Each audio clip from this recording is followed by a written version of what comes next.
Shalom प्रियजन हो.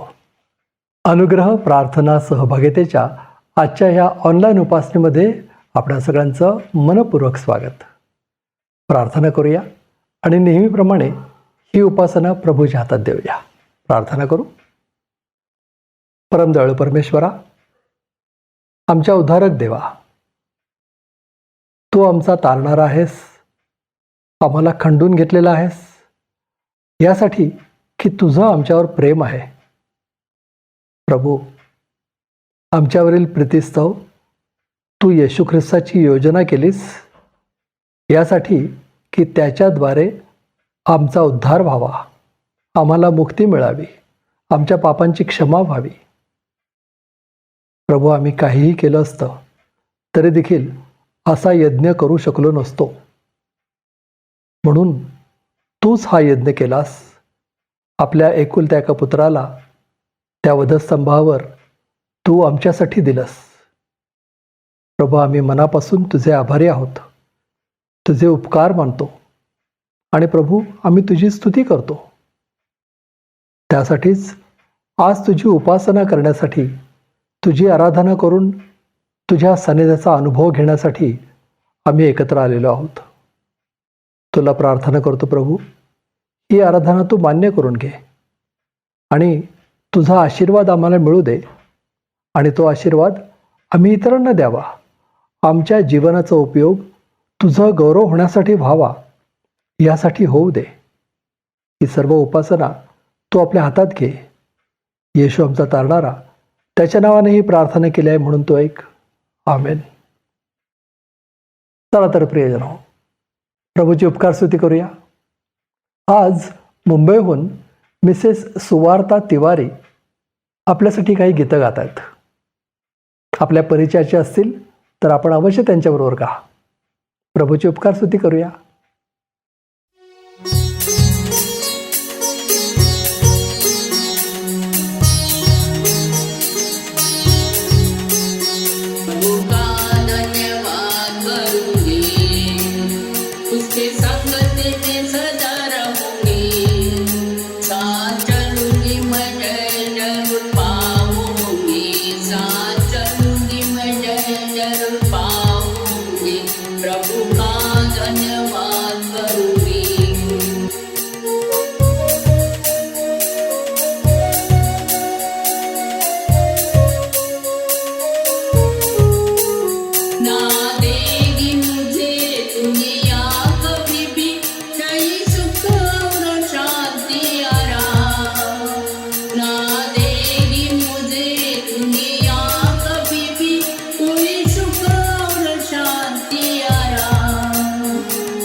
मेरी जरूरत को पूरा करता है वो, मेरी जरूरत को पूरा करता है वो, कोई घटी नहीं मुझको। प्रभु का धन्यवाद करूंगी, उसके संगति में सदा रहूंगी। साथ चलूंगी मैं जय जरूर पाऊंगी, साथ चलूंगी मैं जय जरूर पाऊंगी। प्रभु का धन्यवाद करूंगी, प्रभु का धन्यवाद करूंगी, प्रभु का धन्यवाद करूंगी।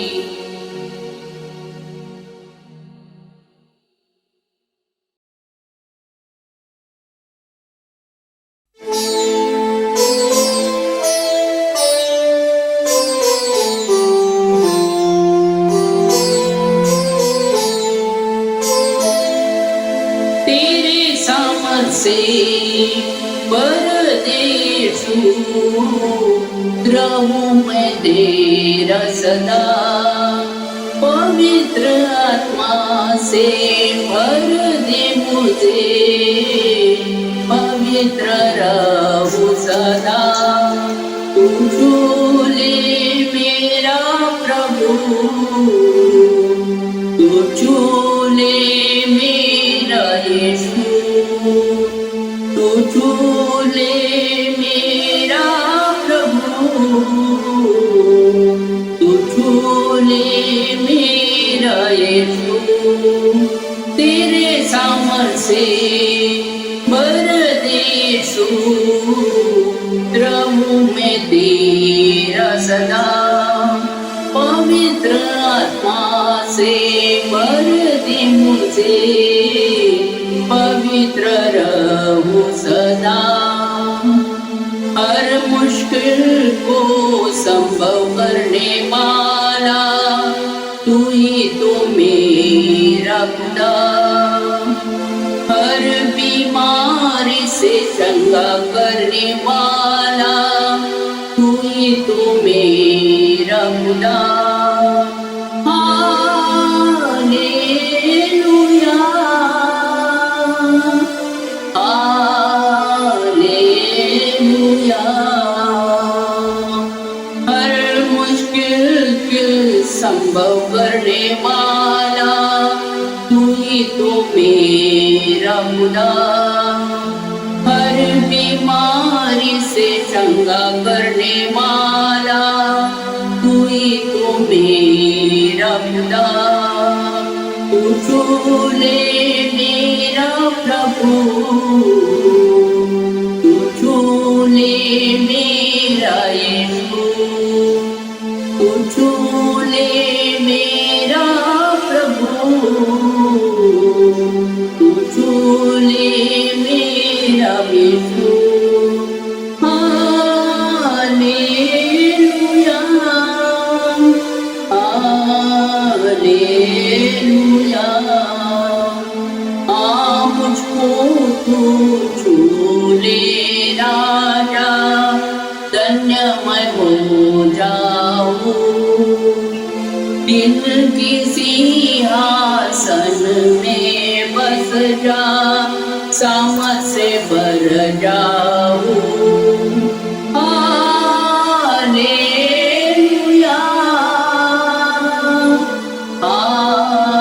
हालेलुया। मुझको तू छू ले राजा, धन्य मैं हो जाऊं।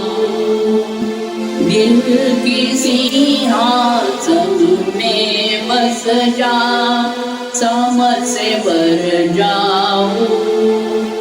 हालेलुया,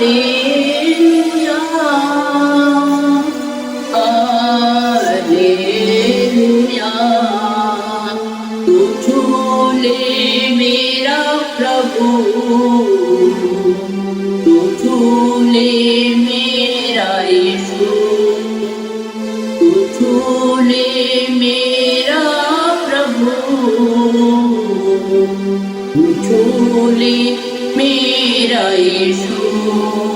तेरे सामरसे परदेशु कहूँ मैं तेरा सदा पवित्र आत्मा से भर दे मुझे पवित्र रहूं सदा तू झूले मेरा प्रभु तू झूले मेरा यीशु तू झूले मेरा प्रभु तू झूले मेरा यीशु मेरा यीशु मेरा यीशु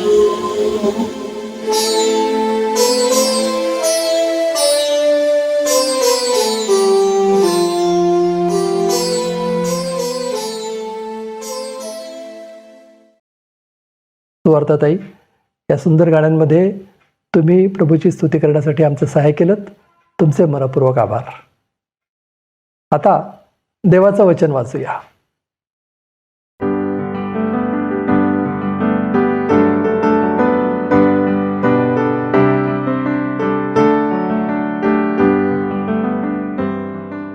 आजच्या आपल्या शास्त्राभ्यासासाठी जो शास्त्रभाग निवडला गेलेला आहे तो योनाच्या पुस्तकातला आहे. अध्याय 1 आणि वचनं 11 ते 17. आपण ही वचनं वाचूया आणि प्रभू आपल्याशी काय बोलतो हे बघूया. ते त्याला विचारू लागले की समुद्र आमच्यासाठी शांत व्हावा म्हणून आम्ही तुझे काय करावे. समुद्र तर अधिकाधिक खवळत होता. तो त्यांना म्हणाला, मला उचलून समुद्रात फेकून द्या, म्हणजे तुमच्यासाठी समुद्र शांत होईल. कारण माझ्यामुळे हे मोठे वादळ तुमच्यावर उठले आहे हे मला पक्के ठाऊक आहे. जहाज किनाऱ्याला लावावे म्हणून ती माणसे वल्ली मार मारून थकली, पण त्यांना ते साधेना, कारण समुद्र त्यांच्यावर अधिकाधिक खवळत चालला होता. तेव्हा ते परमेश्वराचा धावा करून म्हणाले, हे परमेश्वरा, आम्ही तुला विनंती करतो की या माणसाच्या जीवामुळे आम्हाला मारू नकोस व निर्दोष जीव घेतल्याचा दोष आमच्यावर आणू नकोस, कारण तू परमेश्वर आहेस. तुला इष्ट ते तू करतोस. मग त्यांनी योनाला धरून समुद्रात फेकून दिले. तेव्हा समुद्र खवळायचा राहिला. त्या माणसांना तर परमेश्वराचा फार धाक पडला. त्यांनी परमेश्वराला यज्ञ केला व नवसही केले. परमेश्वराने योनाला गिळण्यास एक प्रचंड मासा सिद्ध केला होता. योना त्या माशाच्या पोटात 3 दिवस व 3 रात्री होता. प्रभू ही वचनं आमच्यासाठी आशीर्वादित करो. यातनं आम्हाला त्याचं मार्गदर्शन लाभो. आमेन.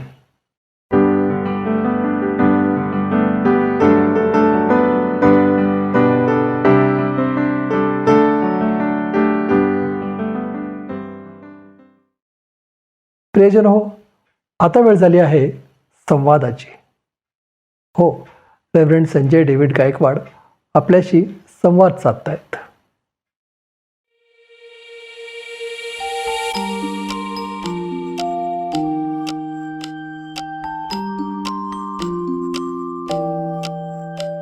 मागच्या रविवारची भक्ती आपल्या सर्वांसाठी आशीर्वादाची झाली आहे, हा आम्हाला विश्वास आहे. ब्रदर पीटर गायकवाड यांनी अतिशय सुंदर गाणी सादर केली. त्यांचा आवाज अतिशय गोड आहे. ते फार उत्तम संगीतकार आहेत. व्यवसायानं ते साऊंड इंजिनियर आहेत आणि प्रभूनं दिलेल्या दानाचा उपयोग ते प्रभूच्या सेवेमध्ये, प्रभूच्या गौरवासाठी करतात. याचा आम्हाला अतिशय आनंद आहे आणि अभिमान आहे.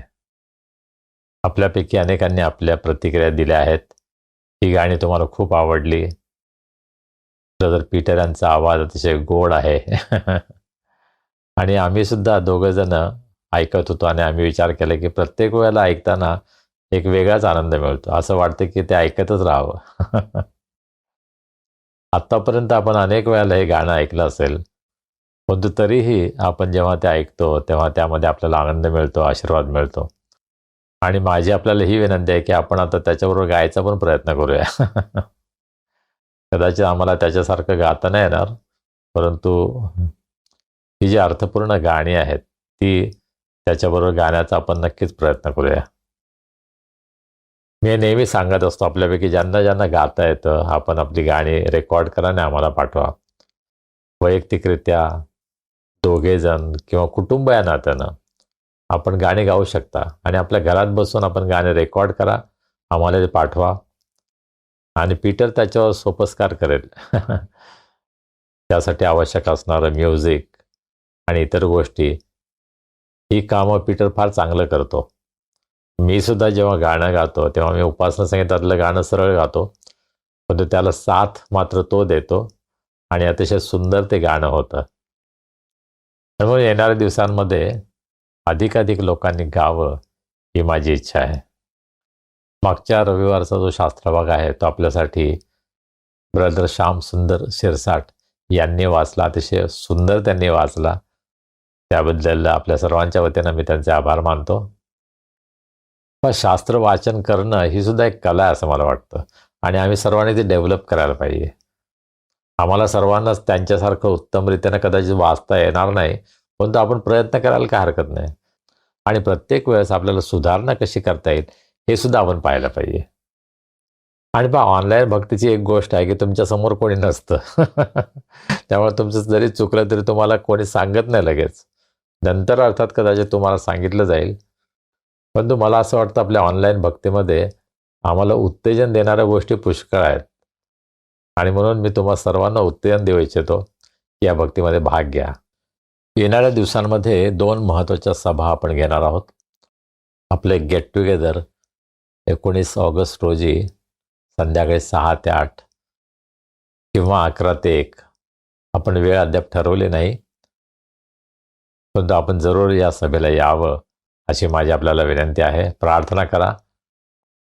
डॉक्टर आर्थर प्रेम हे देवाचा संदेश, देवाचं वचन आपल्याकडे आणणार आहेत आणि अनेक गोष्टी आपण आपल्या प्रत्येक सभेमध्ये करत असतो. नेहमीप्रमाणे ते आपण करणारच आहोत आणि प्रत्येक कुटुंबासाठी काहीतरी देण्याचा आमचा प्रयत्न असतो आणि या सभेमध्ये सुद्धा आमची योजना आहे की आपल्याला काहीतरी देता यावं. तर लक्षात ठेवा, 19 ऑगस्ट बायबल सेंटर या ठिकाणी आपली सभा होईल आणि आपल्या सर्वांना त्यामध्ये सहभागी होण्याचं प्रेमपूर्वक आमंत्रण आहे. आपण येऊ शकता. आपले मित्रमंडळी, नातेवाईक, कुटुंबीय यांना सुद्धा आपण आणू शकता. ही सभा काही फक्त अनुग्रह प्रेयर फेलोशिपच्या सभासदांसाठी नाही आहे. ती सर्वांसाठी ओपन आहे. आपण सर्वजण येऊ शकता आणि त्यामध्ये भाग घेऊ शकता. 5 सप्टेंबर रोजी आपण एक सभा आयोजित करत आहोत. ठिकाण अद्याप आपण ठरवलं नाही, परंतु कदाचित YMCA मध्ये आपण ही सभा घेऊ. आपल्याला हे माहीत असेल की पुण्यामध्ये अंमली पदार्थांचा वापर वाढत आहे. अनेक तरुण तरुणी, अनेक मुलं त्या व्यसनामध्ये बळी पडत आहेत आणि अशा मुलामुलींसाठी, त्यांच्या पालकांसाठी आपण एक सभा घेत आहोत 5 सप्टेंबर रोजी. आणि या सभेमध्ये विशेष मार्गदर्शन करण्यासाठी आपल्यामध्ये डॉक्टर रश्मी त्रिभुवन या असणार आहेत. त्या दुबईला असतात, परंतु यानिमित्त त्या भारतामध्ये येणार आहेत आणि आपण जरूर या सभेचा फायदा घ्यावा ही माझी आपल्याला विनंती आहे. या सभेसाठी मिसेस मृदुला घोडके आणि ब्रदर वीरेन परदेशी, वीरेन राजपूत यांचं सहकार्य आम्ही घेत आहोत. आपल्यापैकी कोणाला या सभेमध्ये मदत करण्याची, सहकार्य करण्याची इच्छा असेल तर आपण जरूर आमच्याशी संपर्क करा. दर गुरुवारी संध्याकाळी 6:30 ते 8 मिसेस सिंधुताई कोतवाल आंटी यांच्या घरी वानोडीमध्ये आपण बायबल स्टडीसाठी एकत्र येत असतो. सध्या आम्ही पेत्राचं दुसरे पत्र याचा अभ्यास करत आहोत आणि ही ग्रुप बायबल स्टडी असते. सर्वांना त्यामध्ये सहभाग घेण्याची संधी असते आणि अतिशय सुंदर हा शास्त्राभ्यास वर्ग आहे. त्यामध्ये आम्ही सर्वजण शिकत आहोत. आपण जर पुण्यामध्ये असाल, आपण सुद्धा या बायबल स्टडीसाठी जरूर यावं, ही माझी आपल्याला विनंती आहे. गेल्या आठवड्यामध्ये महाराष्ट्र सरकारनं विधिमंडळामध्ये एक कायदा पारित केला. धर्म स्वातंत्र्य विधेयक असं त्याचं नाव आहे. तरीसुद्धा धर्मांतर विरोधी कायदा या नावानेच तो ओळखला जातो, अँटी कन्व्हर्जन बिल. आणि भारताच्या सन्माननीय राष्ट्रपती द्रौपदी मुर्मू यांनी त्याला मान्यता दिली आहे आणि त्यामुळे त्याचं कायद्यामध्ये रूपांतर झालेलं आहे आणि महाराष्ट्रामध्ये या कायद्याचं अवलंबन आता केलं जाणार आहे. भारतामध्ये अनेक राज्यांमध्ये हा कायदा ऑलरेडी झालेला आहे आणि विशेषतः छत्तीसगड, उत्तर प्रदेश, मध्य प्रदेश, ओरिसा या ठिकाणी या कायद्याचा दुरुपयोग करून ख्रिस्ती मंडळीवर हल्ले होत आहेत. अनेक सेवकांना आणि सभासदांना तुरुंगात टाकलं जात आहे. या गोष्टी घडत आहेत आणि महाराष्ट्रामध्ये सुद्धा हे घडू शकतं. आम्ही या कायद्याला कसा प्रतिसाद द्यावा? आम्ही 2 गोष्टी करण्याची गरज आहे. सर्वप्रथम हा कायदा काय आहे हे आपण समजून घ्यायला पाहिजे आणि मग याचं पालन आपण योग्यरीतीने करायला हवं. आमच्या शब्दाच्या द्वारे, आमच्या कृतींच्या द्वारे कोणत्याही प्रकारे इतर धर्मियांवर आम्ही टीका करायला नको, कोणत्याही प्रकारची निंदा करायला नको, कोणत्याही प्रकारचे अपशब्द आम्ही वापरायला नको आणि ही काळजी आपण घ्यायला हवी. परंतु दुसरी गोष्ट, आम्ही घाबरून जायची गरज नाही. हा कायदा झाला त्यामुळे आता आमचं सर्व ख्रिस्ती कार्य थांबणार आहे, ख्रिश्चन ॲक्टिव्हिटीज आता बंद होणार आहेत, असं काही नाही. आम्ही आपल्या चर्चमध्ये, आपल्या ख्रिस्ती समाजामध्ये ज्या आत्तापर्यंत आपण गोष्टी करत होतो त्या करायला काहीच हरकत नाही. परंतु आपण सावधगिरी बाळगायची गरज आहे. कोणत्याही प्रकारे इतर धर्मियांच्या भावना आपण दुखावू नयेत याची आपण काळजी घ्यायला हवी. पहा, ख्रिस्ती धर्म हा शांतीचा आणि प्रीतीचा धर्म आहे आणि म्हणून आम्हाला इतरांना प्रीतीविषयी, शांतीविषयी सांगायला काहीच हरकत नाही. या जगामध्ये आपण शांती करणारे असावं अशी देवाची इच्छा आहे. We should be peace makers आहे ना. आणि म्हणून ते कार्य आपण चालूच ठेवायला पाहिजे. कदाचित त्याची किंमत आम्हाला द्यावी लागेल, परंतु आम्हाला हे कार्य चालूच ठेवायचं आहे. आम्हाला सुवार्ता गाजवायची आहे, आम्हाला येशू ख्रिस्ताच्या नावाची घोषणा करायची आहे, इतरांना आम्हाला मदत करायची आहे. ते कार्य आपण चालूच ठेवायला हवं. आपण घाबरून जायला नको. आता हा कायदा झाला, आता आम्हाला काहीच करता येणार म्हणून आपण हातपाय गाळून बसायचं याची आवश्यकता नाही.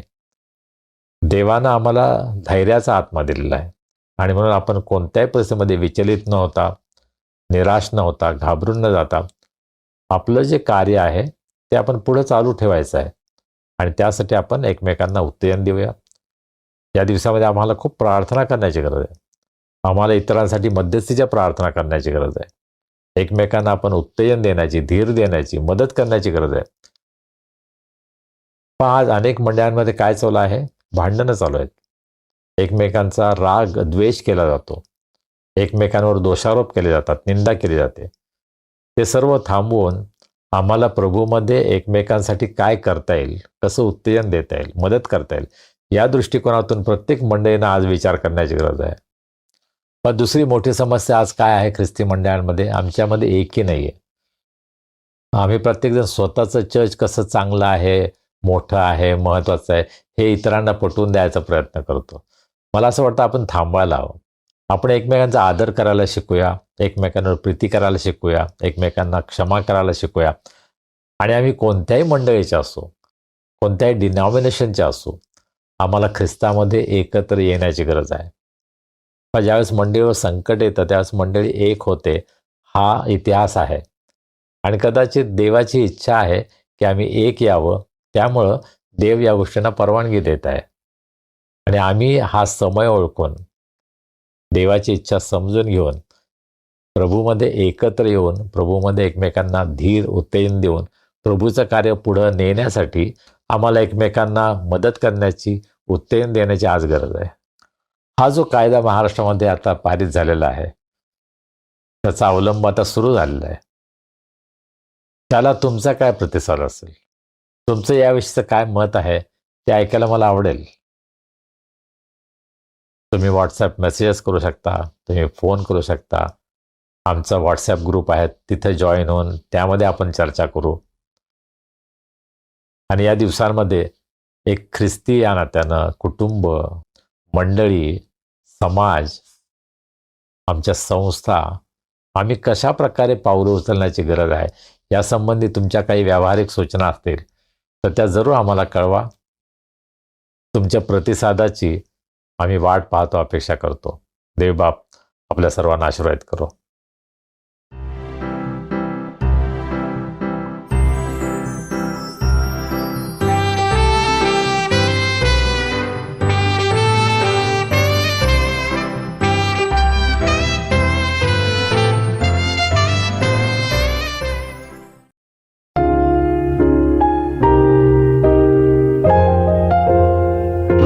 Friends, we have Shenali with us.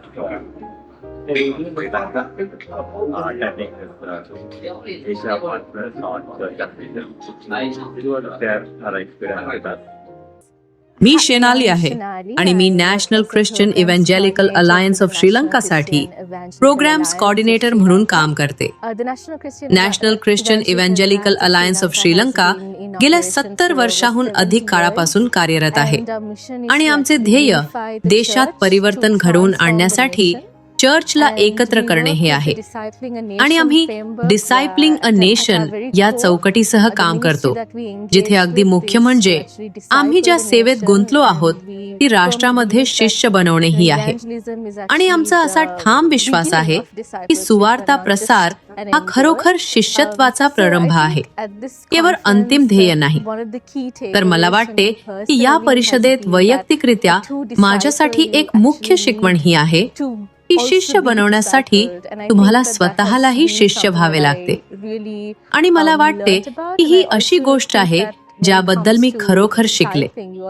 आणि मला असेही वाटते की जेव्हा शिष्य बनवण्याचा प्रश्न येतो तेव्हा तुम्हाला तरुणांना सशक्त बनवण्याकडे देखील पाहणे आवश्यक आहे. आणि मला वाटते की तरुणांना एक व्यासपीठ देणे, त्यांना ते स्थान देणे, आणि मला वाटते की तिथेच आपण खरोखर हे सुनिश्चित करू शकतो की आपले चर्च नष्ट होणार नाही.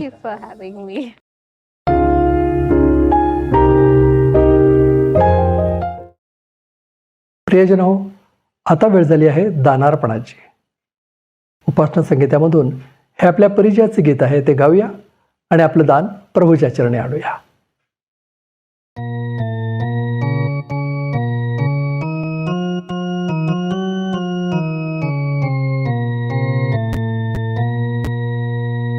आपण उपासना संगीतामधून 284 नंबरचं गीत गाऊया. ख्रिस्त पदाचा हा छंद माझा आनंदी आनंद. कदाचित आपण हे यापूर्वी गायलं असेल. सर्वांच्या परिचयाचं गीत आहे आणि हे गीत गात असताना आपण आपलं दान परमेश्वराला अर्पण करूया. ख्रिस्त पदाचा हा छंद माझा आनंदी आनंद. ख्रिस्त पदाचा हा छंद माझा आनंदी आनंद. माझा आनंदी आनंद, माझा आनंदी आनंद, माझा आनंदी आनंद. ख्रिस्त पदाचा हा छंद माझा आनंदी आनंद.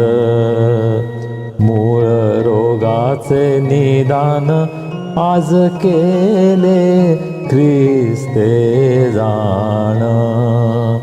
मूळ रोगाचे निदान आज केले ख्रिस्ते जाण. आज केले ख्रिस्ते जाण, आज केले ख्रिस्ते जाण, आज केले ख्रिस्ते जाण. ख्रिस्त पदाचा हा छंद माझा आनंदी आनंद. ख्रिस्त हाची सदुपाय धरी त्याचेच मी पाय. धरी त्याचेच मी पाय. धरी त्याचेच मी पाय. धरी त्याचेच मी पाय. ख्रिस्त पदाचा हा छंद माझा आनंदी आनंद. ख्रिस्ते मारिले मरण केले माझे संरक्षण. केले माझे संरक्षण. केले माझे संरक्षण. केले माझे संरक्षण. ख्रिस्त पदाचा हा छंद माझा आनंदी आनंद. अविनाशी ख्रिस्त नाव तिजवरी माझा भाव. तिजवरी माझा भाव. तिजवरी माझा भाव. तिजवरी माझा भाव. ख्रिस्त पदाचा हा छंद माझा आनंदी आनंद. दास म्हणे हो आनंद ख्रिस्त माझा सुख कंद. ख्रिस्त माझा सुख कंद. ख्रिस्त माझा सुख कंद. ख्रिस्त माझा सुख कंद. ख्रिस्त पदाचा हा छंद माझा आनंदी आनंद. आपण आपलं दान प्रभूला सोपूया, प्रार्थना करूया. आमच्या अत्यंत प्रेमळ परमेश्वरा, आम्ही तुझे मनापासून उपकार मानतो. आजचा दिवस तुझ्या सानिध्यामध्ये तुझी स्तुती आराधना करण्यासाठी तू आम्हाला दिला आहेस. तू आमचं सहाय्य केलंस, आमचं मार्गदर्शन केलंस, म्हणून आम्ही तुझे उपकार मानतो. प्रभू, तू आम्हाला अनेक आशीर्वाद दिले आहेत. त्या आशीर्वादांची जाणीव ठेवून आम्ही अत्यंत अल्पसं दान तुझ्यासाठी आणलं आहे. प्रभू, या दानाचा स्वीकार कर, हे आशीर्वादित कर. या दानाचा उपयोग सुवार्ता प्रसारासाठी, गोरगरीब गरजवंत यांच्या गरजा पूर्ण होण्यासाठी आणि प्रभू तुझ्या मंडळीची वाढ होण्यासाठी होऊ दे, ही आमची प्रार्थना आहे. आम्ही या दानाबरोबरच स्वतःला तुझ्या हातामध्ये सोपवतो. प्रत्येकांच्या जीवनाचा तू ताबा घे आणि प्रत्येकांचा उपयोग तुझ्या महान गौरवी सेवेमध्ये होऊ दे. प्रभू, आम्ही तुझ्या वचनाकडे वळत असताना आम्ही तुझं सहाय्य मागतो. तुझ्या पवित्र आत्म्याच्या द्वारे तू आमचं मार्गदर्शन कर. पवित्र आत्म्याच्या द्वारे तुझ्या वचनाचा उलगडा तू आम्हाला कर. तुझी इच्छा, तुझे मार्ग तू आम्हाला प्रगट कर आणि ही भक्ती आम्हा सर्वांसाठी तू आशीर्वादाची कर. तारणारा प्रभू येशू ख्रिस्त याच्या नावाने आम्ही ही प्रार्थना करतो, म्हणून तो आहे. आमेन. आता वेळ झाली आहे शास्त्राभ्यासाची. देवाचे सेवक, आपल्या सगळ्यांचे आवडते रेव्हरंड संजय डेव्हिड गायकवाड या शास्त्राभ्यासामध्ये आपलं पुढारीपण करतायत.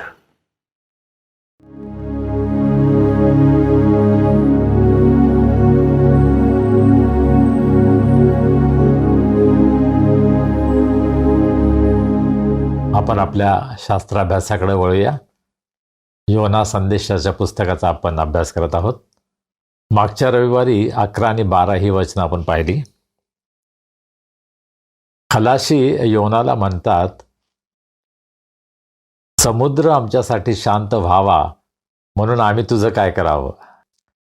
कारण योनाला त्यांनी पकडलं होतं, तोच जबाबदार आहे, तो गुन्हेगार आहे हे त्यांना माहीत होतं आणि म्हणून त्यालाच ते प्रश्न करतात, आता तूच सांगा आम्ही तुझं काय करायचं. आणि समुद्र अधिक खवळत चालला होता. अत्यंत धोकादायक कठीण अशी ती परिस्थिती होती आणि या परिस्थितीमध्ये त्या जहाजावरील सर्वांचा जीव जाण्याचा धोका होता. आणि म्हणून मग ते त्याला म्हणतात की आता तू सांग आम्ही तुझं काय करायचं. योना त्यांना म्हणतो, मला उचलून समुद्रात फेकून द्या म्हणजे समुद्र शांत होईल. योनानं आपल्या स्वतःच्या मनाने विचार केला, मी स्वतःच यासाठी जबाबदार आहे, तर मलाच फेकून दिलं, मीच जर मेलो तर आपोआप सगळे प्रश्न सुटतील, असा त्याचा गैरसमज होता. जर त्याला समुद्रात फेकूनही ते वादळ शांत झालं नसतं तर काय? किती मोठी रिस्क होते नाही का? तो संदेष्टा होता. त्याला खरं म्हणजे कळायला हवं होतं की देवाची आज्ञा पाळणं हे महत्त्वाचं आहे. मला काय वाटतं हे महत्त्वाचं नाही. त्याला अति उत्साह होता आणि तो म्हटलं, मला समुद्रात टाका, समुद्र शांत होईल. त्याची विचार करण्याची पद्धतीच चुकीची होती. तो स्वतः निर्णय घेत होता. देवाचा सल्ला घ्यावा, देवाच्या इच्छेप्रमाणे करावं, हे अजून सुद्धा त्याच्या डोक्यामध्ये शिरत नाहीये. आणि आम्ही अनेक जण हे तसंच वागत असतो नाही का? आम्ही स्वतःच्या बुद्धीनं, स्वतःच्या इच्छेनं काही गोष्टी करण्याचा प्रयत्न करतो आणि पुष्कळदा त्यामध्ये आम्हाला अपयश येतं, परंतु आम्ही धोका पत्करतो. योना हे कबूल करतो की माझ्यामुळे हे वादळ उठलं आहे हे मला माहीत आहे. त्याला माहीत आहे त्यानं चूक केली आहे, देवाच्या आज्ञा मोडल्या आहेत, तो जबाबदार आहे. आणि म्हणून तो स्वतःच निर्णय घेतो की मला टाका म्हणजे वादळ शांत होईल. आता 13व्या वचनापासून पुढे काय होतं ते आपण पाहूया. जहाज किनाऱ्याला लागावे म्हणून ती माणसे वल्ही मारून मारून थकली, पण त्यास ते साधेना. इंग्रजी बायबलमध्ये असं म्हटलेलं आहे की किनाऱ्यावर नेण्याचा त्यांनी प्रयत्न केला, वल्ही मारले, त्यांना असं वाटलं आपण किनाऱ्यापर्यंत पोहोचू. कदाचित किनाऱ्याच्या जवळ असतील, परंतु किनाऱ्यापर्यंत ते पोहोचत नव्हते. त्यांनी खूप प्रयत्न केले, कारण समुद्र त्याचवर अधिक खवळत चालला होता. या जहाजावर जे सर्व लोक होते आणि प्रामुख्याने खलाशी, त्यांना हे ठाऊक होतं की हे जे वादळ उठलेलं आहे समुद्रामध्ये ते थोडं वेगळ्याच प्रकारचं वादळ आहे. आता पण त्यांनी असं वादळ कदाचित पाहिलं नव्हतं. आणि या वादळामध्ये जर आम्हाला वाचायचं असेल तर ज्यानं देवाची आज्ञा मोडली आहे, जो देवापासून दूर पळून चालला आहे, त्या योनानं स्वतः ते कबूल केलेलं आहे. परंतु तरीसुद्धा त्यांना असं वाटतं नाही हे काय बरोबर नाही, आपणही प्रयत्न करायला हवा आणि आपल्या स्वतःच्या प्रयत्नानं त्या किनाऱ्यापर्यंत आपल्याला जाता येईल या दृष्टिकोनातून ते प्रयत्न करत राहिले. आणि संपूर्ण मानव जातीची ही समस्या आहे. आम्हाला असं वाटतं की आपल्या स्वतःच्या प्रयत्नानं आम्हाला समस्येवर उत्तर शोधता येतं. आम्ही स्वतःच्या शक्तीनं, स्वतःच्या बुद्धीनं, स्वतःच्या ताकदीवर आमच्या जीवनामधील जी वादळ आहेत ती पार करू शकतो. परंतु पुष्कळदा आम्ही हे विसरतो की आमचा निर्माणकर्ता जो आहे, या संपूर्ण सृष्टीचा निर्माणकर्ता जो आहे, या सृष्टीवर ज्याचं नियंत्रण आहे, त्याच्याकडे आम्हाला वळायची गरज आहे. त्याचं मार्गदर्शन, त्याचं सहाय्य आपण घ्यायला हवं. समुद्र खवळत चालला होता आणि सर्व अनुभवी निष्णात खलाशी असणार ते वल्ही मारत होती, किनाऱ्यापर्यंत न्यायचा प्रयत्न करत होते, पण त्यांना त्यामध्ये अपयश आलं. पुढं काय झालं? 14 वचन. तेव्हा ते परमेश्वराचा धावा करून म्हणाले, हे परमेश्वरा, आम्ही तुला विनंती करतो की या माणसाच्या जीवामुळे आम्हाला मारू नको व निर्दोष जीव घेतल्याचा दोष आम्हावर आणू नको, कारण तू परमेश्वर आहेस, तुला इष्ट ते तू करतोस. आपले प्रयत्न जेव्हा अपयशी ठरले, त्यांनी खूप प्रयत्न केले स्वतःच्या शक्तीनं, स्वतःच्या बुद्धीनं, पण त्यांना यश मिळालं नाही. आता ते परमेश्वराकडे वळतात आणि तीच आमची पण समस्या नाही का? आम्ही सर्व प्रयत्न करतो स्वतःच्या बुद्धीनं, शक्तीनं. आम्हाला असं वाटतं आमच्याकडे पैसा आहे, आमच्याकडे हे आहे, ते आहे आणि आम्हाला या संकटावर मात करता येईल, याच्यातून आम्ही बाहेर पडू, पण नाही. आणि मग शेवटी आपण थकून जातो आणि मग आपण परमेश्वराकडे वळतो. आणि या खलाशांनी तेच केलं, परमेश्वराचा धावा केला त्यांनी.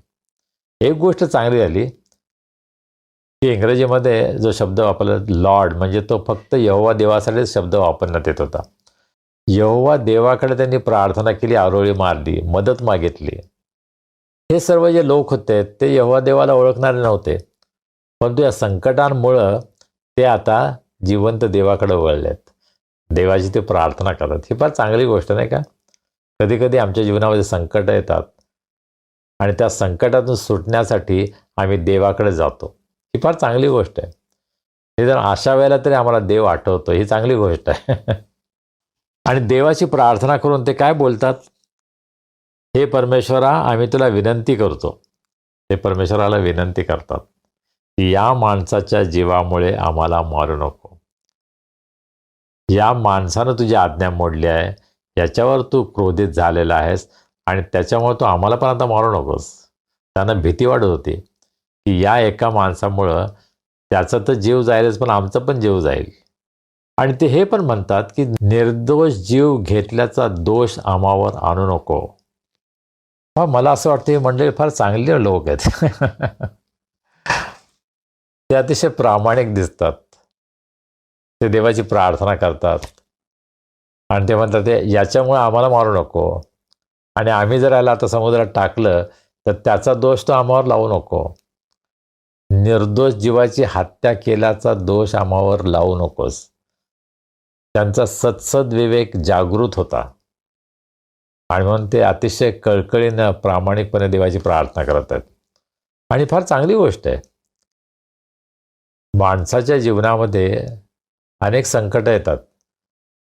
काही जण त्या संकटावर स्वतःच्या शक्तीनं मात करतात, ते यशस्वी होतात. काही जण संकटांपुढे हार पत्करतात, निराश होतात. आपल्याला माहीत आहे की महाराष्ट्रामध्ये अनेक शेतकरी आत्महत्या करतात, ते निराश होतात. आता आपल्याला काहीच आशा नाही असताना वाटतं आणि मग ते स्वतःचा जीव घेतात. हे भयंकर आहे. अनेक विद्यार्थी परीक्षेमध्ये नापास होण्याच्या भीतीनं आत्महत्या करतात. अतिशय दुःखदायक ही गोष्ट आहे. खरं म्हणजे त्यांनी शेवटपर्यंत प्रयत्न करायला हवे आणि त्यांनी देवाचं सहाय्य घ्यायला पाहिजे. ज्यानं आम्हाला घडवलं त्याच्याकडे जाण्याची, त्याची मदत घेण्याची आम्हाला गरज आहे. हे पुष्कळदा आपण करत नाही. आणि या जगामध्ये असे अनेक जण आहेत की ते स्वतःचा नाश करून घेतात. परंतु हे जे खलाशी आहेत ते मला असं वाटतं सुज्ञ आहेत. ते कबूल करतात की याचा दोष तो आमच्यावर लावू नको. हा जरी निष्पाप असला तरी सुद्धा त्याची हत्या केल्याचा दोष आम्हावर येऊ देऊ नको. अशा प्रकारे ते देवाची प्रार्थना करतात. ते पुढे असे म्हणतात त्या प्रार्थनेमध्ये, कारण तू परमेश्वर आहेस, तुला इष्ट ते तू करतोस. फार मोठी कबुली ते देतात. इंग्रजीमध्ये असं म्हटलं की यू आर लॉर्ड, म्हणजे तू यहोवा देव आहेस. तू या संपूर्ण पृथ्वीचं नियंत्रण करणारा, निर्माण करता देव आहेस, याला ते मान्यता देतात. त्याच्या समोर ते नतमस्तक होतात. ते हे सुद्धा कबूल करतात की तू इष्ट ते करतोस, देव जे करतो ते चांगलंच करतो, हे सुद्धा ते जाहीर करतात. आणि या खलाशांपासून सुद्धा आपण कितीतरी गोष्टी शिकू शकतो. आपल्यासाठी एखाद्या व्यक्तीचा नाश व्हावा ही त्यांची इच्छा नाही आहे. त्याला ते वाचवण्याचा प्रयत्न करतात आणि म्हणून ते वल्ली मारतायत. कसं तरी यामधून मार्ग काढता येईल याचा विचाराचा जीव जाऊ नये यासाठी ते धडपड करतात. खरं म्हणजे जे योनानं करायला हवं होतं ते तो करत नाही. तो तर हातपाय गाळून बसलेलाच आहे. तो म्हणतो मला फेकून द्या, जाऊ द्या, मी मेलो तरी चालेल. परंतु हे जे खलाशी आहेत, जे कदाचित देवाला न ओळखणारे होते, ते म्हणतात की नाही नाही, ह्याचा पण जीव वाचायला पाहिजे, आमचा पण जीव वाचायला पाहिजे, कारण देव जे करतो ते चांगलं करतो, हे ते कबूल करतात. आपल्या जीवनामध्ये आपण हे ओळखलं आहे का की तू जे इष्ट तेच करतोस, जे चांगलं आहे, योग्य आहे, तेच देवा तू करतोस. आमच्या जीवनामध्ये संकट येतात, आम्हाला त्रास होतो, आम्ही निराश होतो, आम्ही आजारी पडतो, अपघात होतात, आर्थिक नुकसान होतं, अशा बऱ्याच गोष्टी आपल्या जीवनामध्ये घडतात. त्यावेळेला आपण देवाला असं म्हणतो का की तू जे करतोस ते योग्य करतोस, इष्ट करतोस. इंग्रजीमध्ये असं म्हटलं आहे, you do what you please. ज्याच्यामध्ये तुला आनंद आहे ते तू करतोस. या सर्व गोष्टींमध्ये देवाची योजना होती. देव आपला हेतू पूर्ण करत होता आणि ते ओळखण्यामध्ये योना कमी पडला. योनानं देवाची योजना ओळखलीच नाही. आणि शेवटी 15व्या वचनामध्ये, मग त्यांनी योनाला धरून समुद्रात फेकून दिले, तेव्हा समुद्र खवळावायचा राहिला. त्यांनी जेव्हा योनाला समुद्रात फेकलं तेव्हा समुद्र शांत झाला. आता यामध्ये दोन गोष्टी आहेत. एक म्हणजे योनाने सांगितलं होतं, तुम्ही जर मला या समुद्रात टाकलं तर समुद्र शांत होईल, हे वादळ शांत होईल. त्याचे शब्द खरे ठरले. तो खोटा संदेष्टा ठरला नाही. जरी त्याच्याकडून चूक झाली होती, जरी त्याने देवाची आज्ञा मोडली होती, तरीसुद्धा त्याचे शब्द खरे होते. त्याला हे माहीत होतं की मी जबाबदार आहे आणि मला जर टाकलं समुद्रात तर देव या लोकांचा नाश करणार नाही. माझ्यामुळं यांचा नाश होऊ नये ही कदाचित योनाची इच्छा होती आणि ती चांगली गोष्ट आहे. त्यांनी जेव्हा त्याला समुद्रात टाकलं त्यावेळेस समुद्र शांत झाला, वादळ शांत झालं. आपण हे म्हणू शकतो की योनाला समुद्रात टाकणं ही देवाची इच्छा होती, कारण देवानं त्यासाठी योजना केली होती. पुढं काय होणार आहे देवाला माहीत होतं. ही योनाची पण परीक्षा होती की तो आपल्या जीवावर जास्त प्रेम करतो की हे जे सर्व लोक आहेत त्यांचा जीव वाचावा यासाठी तो प्रयत्न करणार आहे. त्यांच्यासाठी आपला स्वतःचा जीव गेला तरी चालेल या निर्णयाप्रत योना आला होता. He came to that point where he was willing to sacrifice his life so that everybody on the ship can be saved. त्या जहाजावरचे सर्व वाचावेत ही योनाची इच्छा होती आणि त्याप्रमाणे झालं. समुद्र शांत झाला. मग आमच्या जीवनामध्ये जेव्हा वादळ येतं, संकट येतात, त्यावेळेसुद्धा आपण जर देवाच्या वाणीकडे लक्ष दिलं तर देव त्या परिस्थितीमध्ये आमचं मार्गदर्शन करतो, त्या परिस्थितीमधून आम्हाला बाहेर नेतो. हा अनुभव आमच्यापैकी अनेकांनी घेतला नाही का? देव चांगला आहे, देव इष्ट तेच करतो. त्यांनी योनाला समुद्रात फेकलं, समुद्र शांत झाला. आणि याचा परिणाम आता काय झाला ते आपण पाहतो 16व्या वचनामध्ये. त्या माणसांना तर परमेश्वराचा फार धाक पडला, त्यांनी परमेश्वराला यज्ञ केला व नवसही केले. 3 गोष्टी घडल्या. पहिली गोष्ट, त्यांना परमेश्वराचा फार धाक पडला. They were gripped with fear of the Lord. परमेश्वराचं भय, प्रचंड भय त्यांच्या अंतःकरणामध्ये, त्यांच्या जीवनामध्ये निर्माण झालं. आणि ही फार चांगली गोष्ट आहे. परमेश्वराचं भय हे ज्ञानाचा प्रारंभ आहे असं आपण नीतिसूत्रामध्ये वाचतो.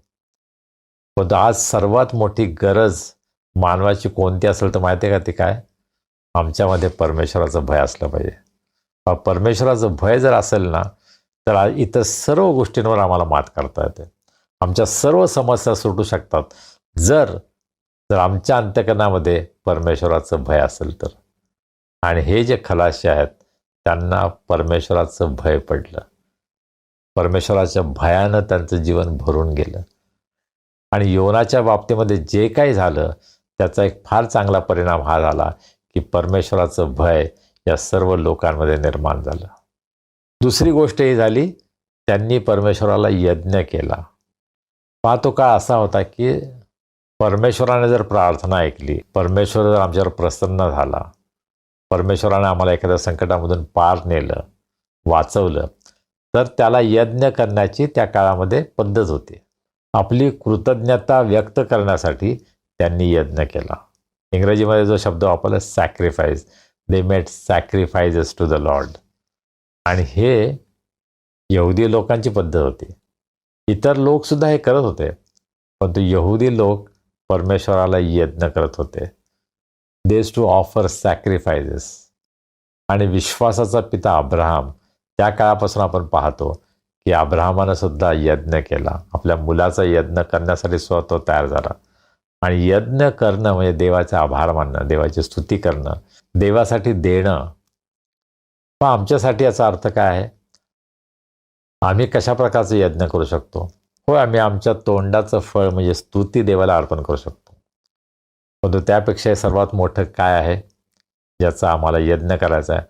आम्ही आपल्या शरीराचं जिवंत पवित्र देवाला ग्रहणीय यज्ञ करावा ही देवाची इच्छा आहे. रोमकारासपत्राचा 12वा अध्याय पहिल्या 2 वचनांमध्ये पौल याविषयी आम्हाला सांगतो. आणि ही आमची आध्यात्मिक सेवा आहे. That is our worship. त्यांनी यज्ञ केला, देवाची आराधना केली, देवाची भक्ती केली. आणि त्यांनी नवसही केले. इंग्रजीमध्ये हा शब्द वापरला, दे मेड वाव्ज. वाव्ज म्हणजे वचन. आपण म्हणतो ना लग्नामध्ये वेडिंग वाव्ज, एकमेकांना वचनं दिली जातात. आणि मला असं वाटतं की त्यांनी नवस केले म्हणजे देवाला अभिवचनं दिली, देवाला वचनं दिली. इथून पुढे आम्ही तुझ्या मार्गात चालू, इथून पुढे आम्ही तुझ्या आज्ञा पाळू, इथून पुढे आम्ही तुझी भक्ती आणि आराधना करू. तर 3 गोष्टी घडल्या. परमेश्वराचा धाक, परमेश्वराचं भय त्यांच्या जीवनामध्ये निर्माण झालं. त्यांनी परमेश्वराला यज्ञ केला आणि परमेश्वराला नवस केला. या सर्व प्रसंगांमधून आम्हाला काय शिकायला मिळतं? आमच्या जीवनामध्ये सुद्धा परमेश्वराचं भय हे सर्वोच्च असलं पाहिजे. सर्वात उच्च स्थानी, सर्वात महत्त्वाच्या स्थानी आमच्या जीवनामध्ये परमेश्वराचं भय असलं पाहिजे. पहा, आपण परमेश्वराचे आशीर्वाद, परमेश्वर आम्हाला आरोग्य दान देतो, परमेश्वर हे करतो, ते करतो, याविषयी आपण नेहमी संदेश ऐकतो आणि आम्हाला खूप बरं वाटतं आणि ते चांगलं आहे.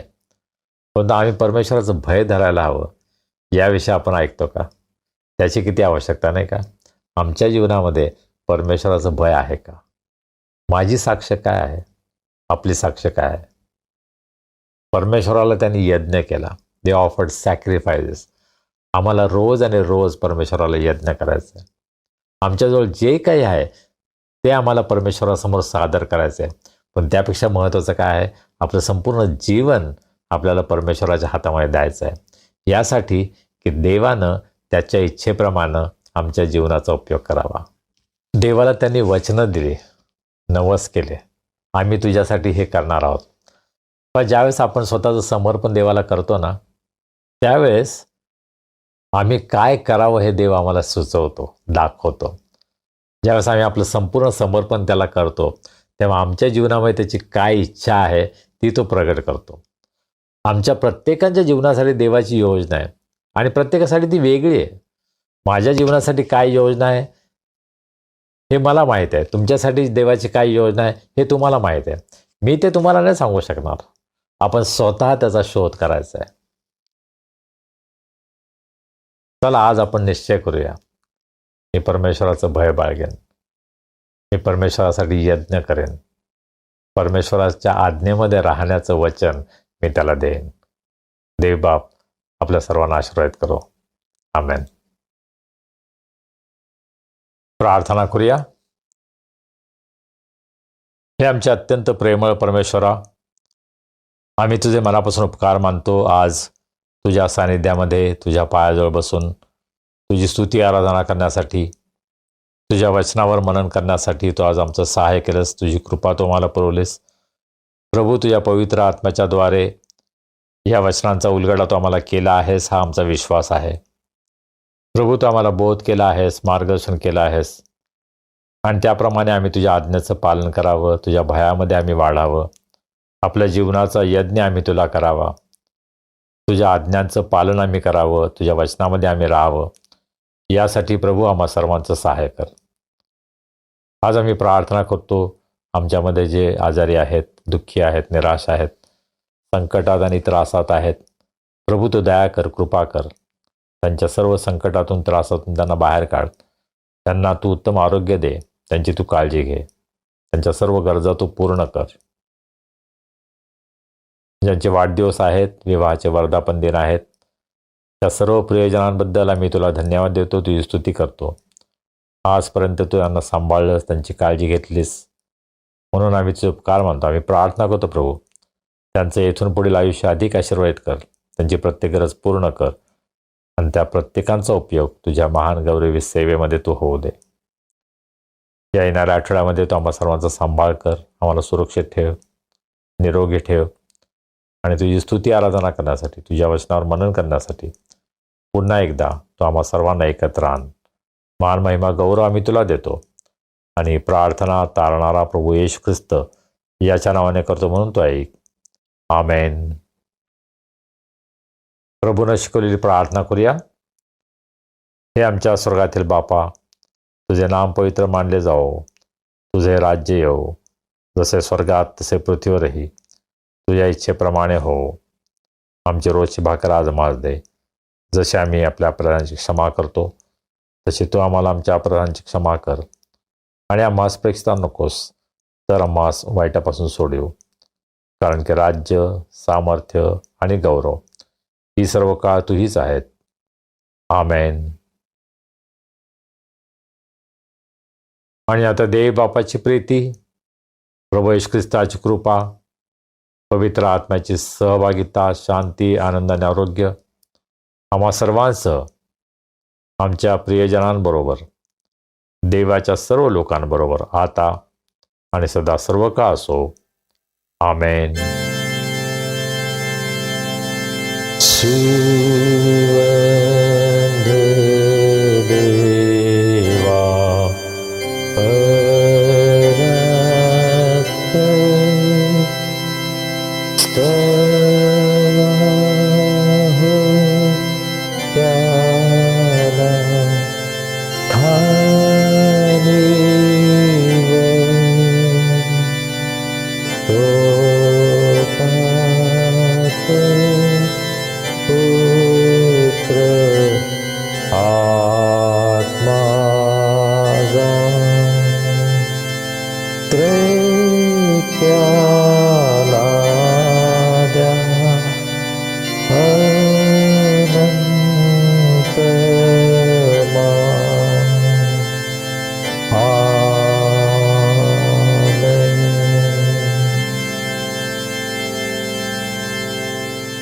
शालोम. काय प्रियजनो, आजची उपासना तुम्हाला आवडली? त्यातून तुम्हाला आशीर्वाद मिळाला? मग तुम्हाला माहिती आहे, उपासनेची लिंक इतरांना पाठवून, मित्रमंडळींना पाठवून हा आशीर्वाद त्यांना देखील मिळू द्या. आणि हो, अवश्य हे चॅनल सबस्क्राईब करायला त्यांना आठवण द्या. आणि तुम्ही देखील जर अजून हे चॅनल सबस्क्राईब केलं नसेल तर आत्ताच करा. चला, आता भेटूया पुढील रविवारी. तोपर्यंत शालोम.